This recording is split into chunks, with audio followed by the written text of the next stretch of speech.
Hey, another day, another video, as they say. For this painting, I thought I would just fool around with some different textures and see what happened. Now, if you've learned one thing from watching my videos, it's that I don't clown around when it comes to toning the canvas. Not only is it the name of my channel, but if you haven't tried it yet, please do, because it helps tremendously in the end result of my paintings. I mean, all you gotta do is slap some paint and some paint thinner on that thing and you're good to go. And I know what you're thinking. Well, what's the big idea? Well, I mean, that's another day, another video, as they say.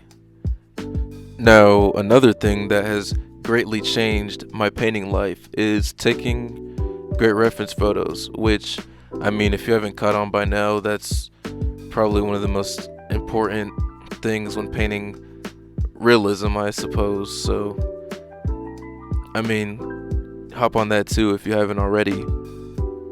Now let's dig into this texture. So as you saw in that photo, there's that wood texture, that stone texture, the bone.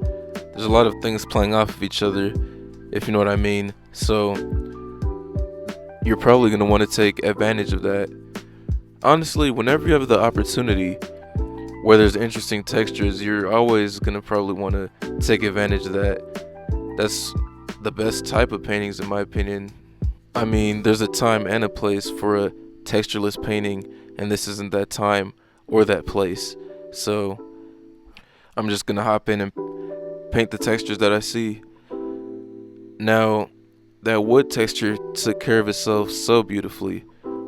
All I had to do was just paint left to right horizontally the direction of the wood grain, and it kind of did what it did. Didn't have to put much work into it. So sometimes the textures play into your painting style, and I, being the loose painter that I am, benefit greatly from pretty much being able to cheat code the whole creating a texture, building up a texture process in a scenario like this. And I know what you're thinking. This guy's talking about texture this, texture that. Why is texture so important?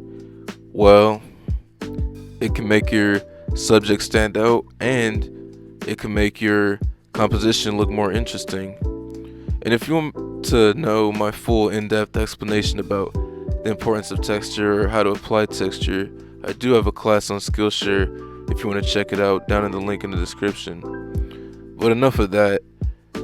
I mean, you see what's going on in the painting. Different textures, different contrasts, dark background, light subject.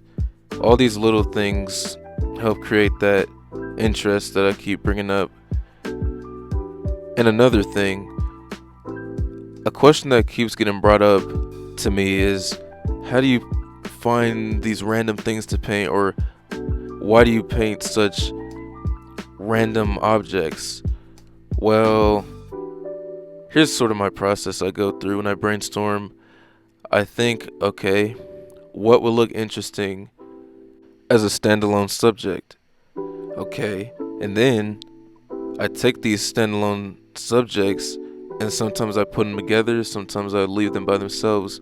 And that's sort of my simplified way of how I sort of set these still lifes up and create a good composition.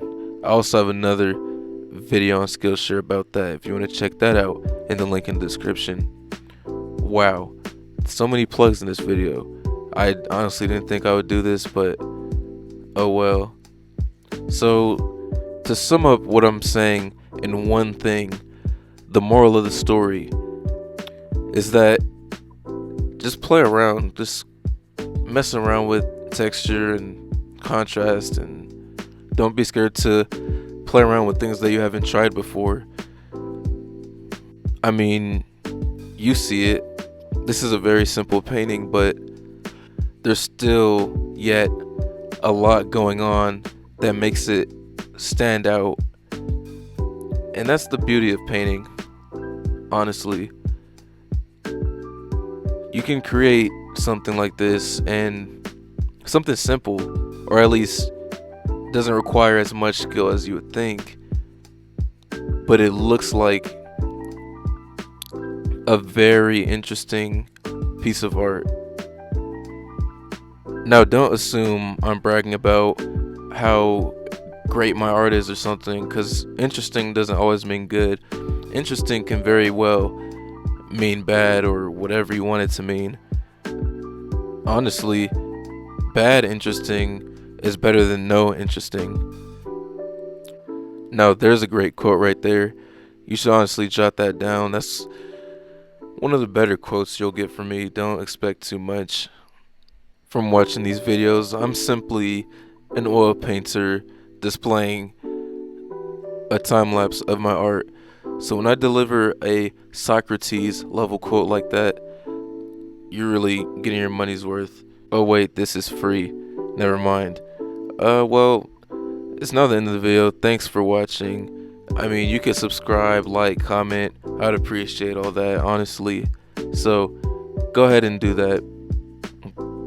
It's just right there on the bottom left. So again, thanks for watching.